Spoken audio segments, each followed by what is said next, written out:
कैसे मिलन हो तेरा मोहन, जरा बता दे मुझको मेरे करम की इतनी तो ना सजा दे।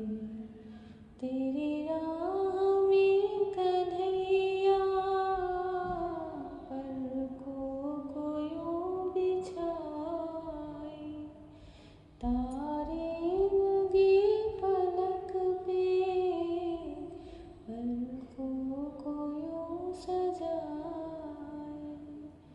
नहीं पाँव होंगे मेले, आ जाना बेझिझक के।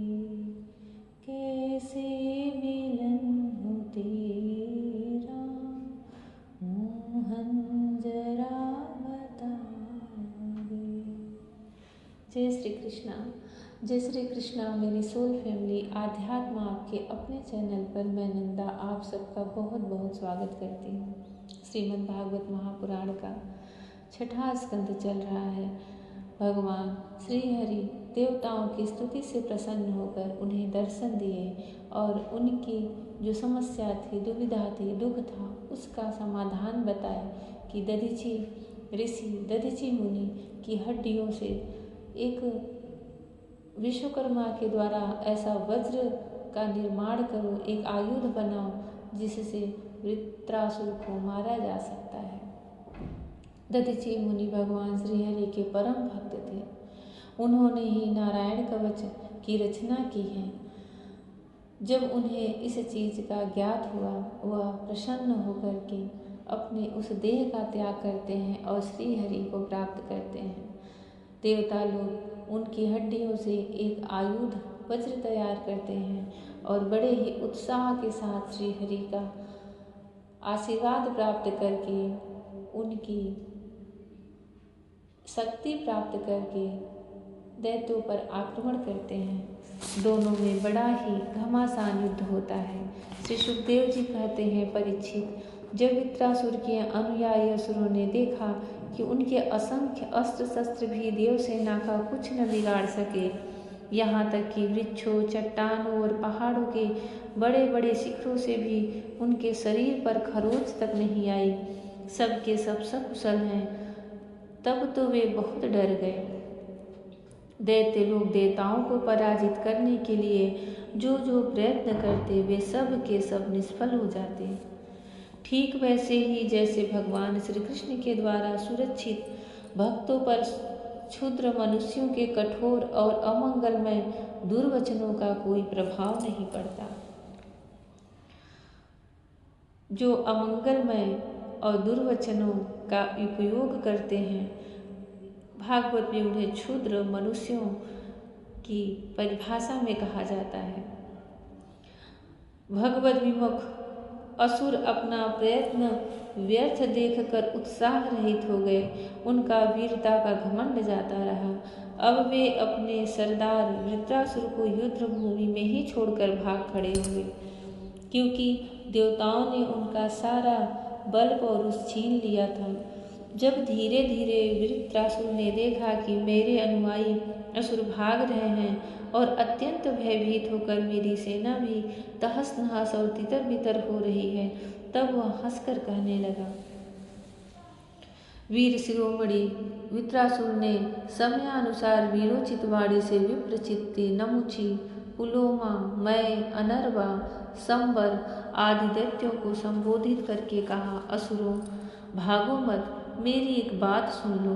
इसमें संदेह नहीं कि जो पैदा हुआ है उसे एक न एक दिन अवश्य मरना पड़ेगा। इस जगत में विधाता ने मृत्यु से बचने का कोई उपाय नहीं बताया है। ऐसी स्थिति में यदि मृत्यु के द्वारा स्वर्गादि लोक और श्रेयस भी मिल रहा हो, तो ऐसा कौन बुद्धिमान है जो उस उत्तम मृत्यु को न अपनावेगा। संसार में दो प्रकार की मृत्यु परम दुर्लभ और श्रेष्ठ मानी गई है। एक तो योगी पुरुष का अपने प्राणों को वश में करके ब्रह्म चिंतन के द्वारा शरीर का परित्याग, और दूसरा युद्ध भूमि में सेना के आगे रहकर बिना पीठ दिखाए जूझ मरना। तुम लोग भला ऐसा शुभ अवसर क्यों खो रहे हो। जय श्री कृष्ण। युद्ध में बिना डरे निर्भयता से जो युद्ध करते रहते हैं, जब उनकी मृत्यु होती है तो वह अपने कर्म करते हुए इस देह का त्याग करते हैं, तो उन्हें श्रेष्ठ लोगों की प्राप्ति होती है, क्योंकि वह वहाँ पर कायरता नहीं दिखाए हैं। चाहे युद्ध किस चीज़ के लिए भी हो, परंतु वह अपने कर्म को करते हुए इस देह का त्याग किए हैं, इसलिए उन्हें एक अच्छे लोग, उत्तम लोगों की प्राप्ति होती है। श्री सुखदेव जी कहते हैं, परीक्षित, असुर सेना भयभीत होकर भाग रही थी। उनके सैनिक इतने अचेत हो रहे थे कि उन्होंने अपने स्वामी के धर्मानुकूल वचनों पर भी ध्यान न दिया। वृत्रासुर ने देखा कि समय की अनुकूलता के कारण देवता लोग असुरों की सेना को खदेड़ रहे हैं और वह इस प्रकार छिन्न भिन्न हो रही है, मानो बिना नायक की हो। राजन, यह देखकर वृत्रासुर असहिष्णुता और क्रोध के मारे तिलमिला उठा। उसने बलपूर्वक देवसेना को आगे बढ़ने से रोक दिया और उन्हें डटकर ललकारते हुए कहा, क्षुद्र देवताओं, रणभूमि में पीठ दिखलाने वाले कायर असुरों पर पीछे से प्रहार करने में क्या लाभ है। ये लोग तो अपने माँ बाप के मलमूत्र हैं, परंतु अपने को सूरवीर मानने वाले तुम्हारे जैसे पुरुषों के लिए भी तो डरपोकों को मारना कोई प्रशंसा की बात नहीं है, और न इससे तुम्हें स्वर्ग ही मिल सकता है। यदि तुम्हारे मन में युद्ध करने की शक्ति और उत्साह है तथा अब जीवित रहकर विषय सुख भोगने की लालसा नहीं है, तो क्षण भर मेरे सामने डट जाओ और युद्ध का मजा चख लो। परीक्षित, वृत्रासुर बड़ा बली था। वह अपने डील डौल से ही शत्रु देवताओं को भयभीत करने लगा। उसने क्रोध में भरकर इतने जोर का सिंहनाद किया कि बहुत से लोग तो उसे सुनकर ही अचेत हो गए।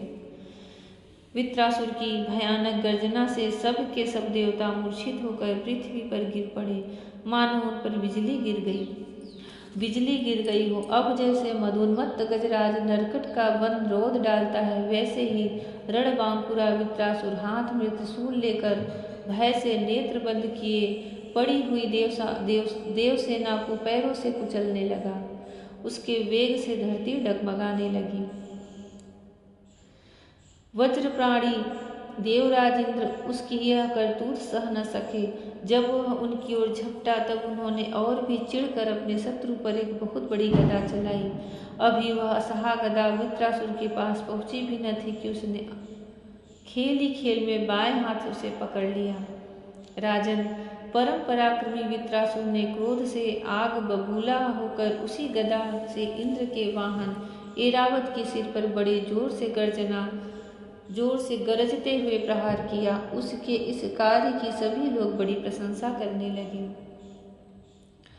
वृत्रासुर की गदा के आघात से ऐरावत हाथी वज्राहत पर्वत के समान तिलमिला उठा। सिर फट जाने से वह अत्यंत व्याकुल हो गया और खून उगलता हुआ इंद्र को लिए हुए ही 28 हाथ पीछे हट गया।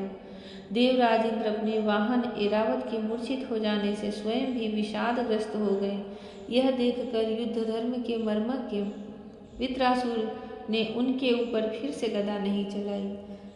तब तक इंद्र ने अपने अमृतस्रावी हाथ के स्पर्श से घायल ऐरावत की व्यथा मिटा दी और वे फिर रणभूमि में आ डटे। परीक्षित, जब वृत्रासुर ने देखा कि मेरे भाई विश्वरूप का वध करने वाला शत्रु इंद्र युद्ध के लिए हाथ में वज्र लेकर फिर सामने आ गया है, तब उसे उनके उस क्रूर पाप कर्म का स्मरण हो आया और वह शोक और मोह से युक्त हो हंसता हुआ उनसे कहने लगा, जय श्री कृष्ण। वृत्रासुर भी एक ब्राह्मण के पुत्र थे और अग्निकुंड से उत्पन्न हुए थे, इसलिए धर्म के मर्मज्ञ थे और धर्म को भली प्रकार जानते थे। परंतु उन्हें आवाहन की प्रक्रिया से इंद्र को मारने के लिए, शत्रुओं का वध करने के लिए ही उत्पन्न किया गया था। इसीलिए उसके अंदर सिर्फ एक ही विचार था कि देवताओं को मार डालूं। परंतु वह एक ब्राह्मण और देवता के पुत्र थे, इसलिए उनके अंदर भगवान के प्रति एक भक्ति और भगवान के प्रति जो एक धर्मयुक्त बातें थी वह थी। इनके पूर्व जन्म की भी कथा आती है। जब वह देह त्याग करते समय इंद्र से धर्मोचित बात करते हुए उस रणभूमि में एक शूरवीर की तरह देह का त्याग करते हैं। भगवान श्री कृष्ण सब पर अपनी कृपा बरसाए। उन्हें जिसको भी मुक्ति देना होता है, मोक्ष देना होता है, वह चाहे दैत्य कुल में उत्पन्न हो, देव कुल में उत्पन्न हो, शूद्र कुल में हो, ब्राह्मण कुल में हो, भगवान के लिए इसमें कोई भेदभाव नहीं है। वह अपनी लीला के द्वारा किसी न किसी प्रकार से उसे उसके कर्मों का फल देते हुए उसने कभी भी जीवन में अपने किसी भी जन्म में उनके प्रति थोड़ी सी भी भक्ति प्रेम दिखाया है तो कभी न कभी यह काल चक्र घूमता हुआ इस जीवात्मा को भगवान श्री कृष्ण के चरणों तक पहुंचा ही देता है। जब जिस समय भी उनकी याद आ जाए, इस जीव को, इस आत्मा को श्री कृष्ण की भक्ति, श्री कृष्ण से प्रेम कर लेना चाहिए। उसके लिए चाहे जो उपाय हो उसे अपना लेना चाहिए।